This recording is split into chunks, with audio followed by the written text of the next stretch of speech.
सोचिए, भारत के एक बड़े संगठन के प्रमुख अमेरिका जाने हैं और उनके दौरे से कुछ हफ्ते पहले ही अमेरिका की एक सरकारी संस्थान ये कह दे कि इनके नेताओं को राजनीतिक सम्मान मत दीजिए, इनके साथ हाई लेवल मीटिंग मत कीजिए और जरूरत पड़े तो इनके सदस्यों पर प्रतिबंध यानी कि बैन लगाने पर विचार भी कर लीजिए।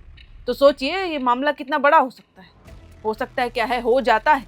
अब सवाल ये है कि जब हम ये बात बोल रहे हैं तो मतलब कोई जरूर बात होगी जब ये बात निकली है, और अगर ऐसा है तो आखिरकार अमेरिका की कौन सी संस्था है जो ऐसी बातें कह रही है, वो भी इतनी बड़ी बड़ी, और भारत के किस संगठन के लिए कह रही है, किस व्यक्ति के दौरे से पहले कह रही है।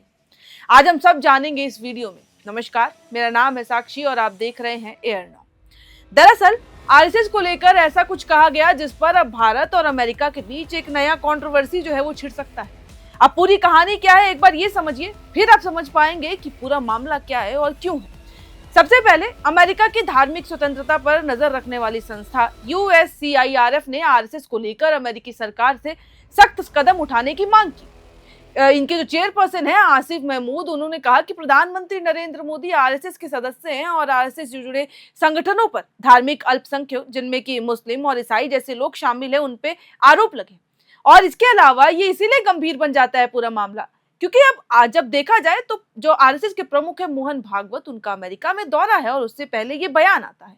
मोहन भागवत 25 अगस्त से अमेरिका, कनाडा और ब्रिटेन के दौरे पर जाने वाले हैं और 29 अगस्त को वो न्यूयॉर्क में आपको नजर आएंगे। एक कार्यक्रम में शामिल होंगे जिसका आयोजन American Hindus for engagement and dialogue यानी कि अहेड की तरफ से किया जा रहा है।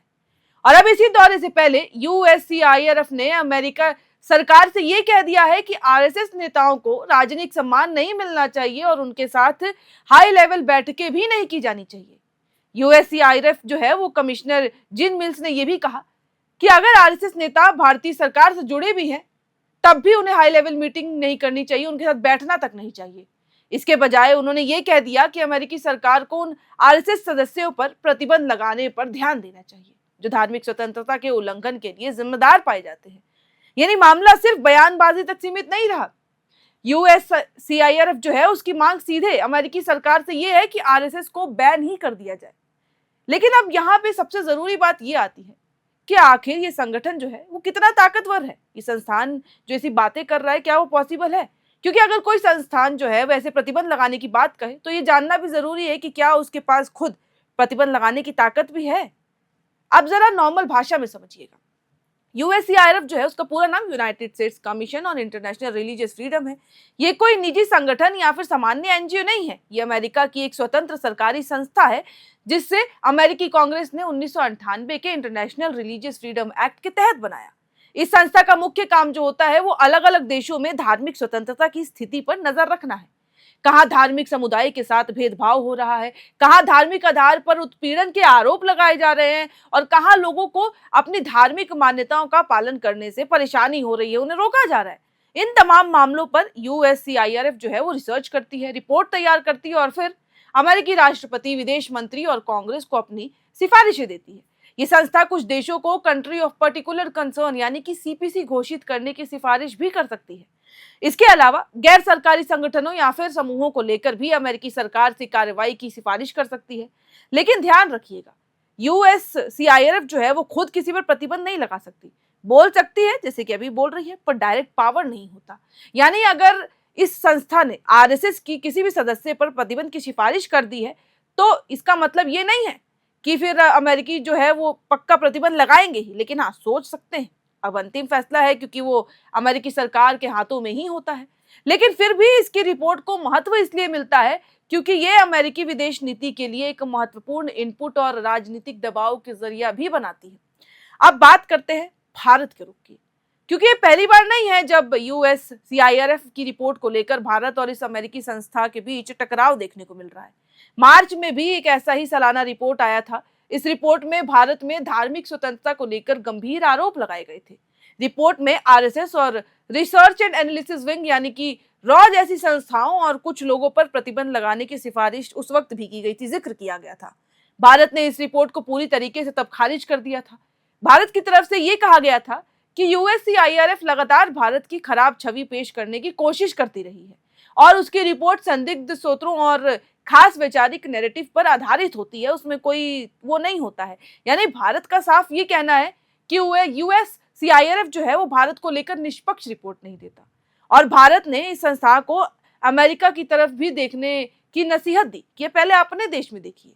वहीं विदेश मंत्रालय के प्रवक्ता रणधीर जायसवाल ने यह कहा था कि भारत की चुनिंदा आलोचना करने के बजाय इस संस्थान को अमेरिका में हिंदू मंदिरों में तोड़फोड़ और हमलों जैसी घटनाओं पर भी ध्यान देना चाहिए। यानी कि एक तरफ यूएस सीआईआरएफ भारत में धार्मिक स्वतंत्रता को लेकर सवाल उठा रहा है, तो वहीं दूसरी तरफ भारत रिपोर्ट की विश्वसनीयता पर सवाल खड़ा कर रहा है। लेकिन इस पूरे मामले में एक और दिलचस्प पहलू यह है कि कनाडा यानी कि मोहन भागवत के प्रस्तावित कनाडा दौरे से लेकर वहां भी विरोध किया गया। कुछ समूहों ने कनाडा सरकार से भागवत को देश में प्रवेश से रोकने की मांग की, लेकिन वहीं दूसरी तरफ कनाडा के 100 से ज्यादा संगठनों ने भागवत के दौरे का समर्थन किया। इन संगठनों ने कनाडा के प्रधानमंत्री मार्क कार्नी और मंत्रियों को पत्र लिखकर यह कहा कि किसी व्यक्ति के खिलाफ लगाए गए आरोपों के आधार पर कार्रवाई नहीं की जा सकती, पहले ये देखिए कि उसमें कितनी सच्चाई है, सबूत ढूंढिए। इन संगठनों ने कनाडा सरकार से कानून, सबूत और उचित प्रक्रिया के आधार पर फैसला लेने की अपील की। यानी कि मोहन भागवत के विदेश दौरे को लेकर अमेरिका और कनाडा दोनों जगह अलग अलग तरह की प्रतिक्रियाएं सामने आ रही हैं। अब जरा पूरे मामले को एक साथ जोड़कर समझिए। एक तरफ आरएसएस प्रमुख मोहन भागवत का अमेरिका दौरा होने वाला है, दूसरी तरफ दौरे से पहले यूएससीआईआरएफ ने अमेरिकी सरकार से आरएसएस नेताओं को राजनीतिक सम्मान नहीं देने और उनके साथ हाई लेवल मीटिंग नहीं करने की मांग कर दी है। अब यूएससीआईआरएफ जो है वो आरएसएस के कुछ सदस्यों पर संभावित प्रतिबंध की भी बात कर रहा है। भारत पहले ही यूएससीआईआरएफ की रिपोर्ट को खारिज कर चुका है और कनाडा में एक तरफ भागवत के प्रवेश का विरोध हो रहा है, तो वहीं दूसरी तरफ 100 से ऐसे ज्यादा संगठन है जो उनके दौरे का समर्थन भी कर रहे हैं। अब यहाँ सबसे बड़ा सवाल यही है कि यूएससीआईआरएफ जो है उसकी मांग का अमेरिका सरकार कितना उस पर विचार करती है। क्या अमेरिकी सरकार आरएसएस या फिर उसके नेताओं को लेकर कोई कदम उठाएगी या फिर इसे सिर्फ इस संस्थान की सिफारिश मानकर छोड़ दिया जाएगा? क्योंकि जैसा हमने आपको बताया, यूएससीआईआरएफ जो है उसके पास खुद प्रतिबंध लगाने की शक्ति तो है नहीं। उसकी भूमिका निगरानी करने और अमेरिकी सरकार को सलाह देने तक की सीमित है। लेकिन हाँ, इसकी सिफारिशें जो है वो अमेरिकी विदेश नीति में दबाव जरूर बना सकती है, सोचने पे मजबूर कर सकती है। लेकिन फिलहाल आरएसएस प्रमुख मोहन भागवत का अमेरिका दौरा जो है वो कार्यक्रम के मुताबिक आगे बढ़ेगा और इस विवाद का उस पर क्या असर पड़ेगा ये लेकिन जरूर देखना बनता है।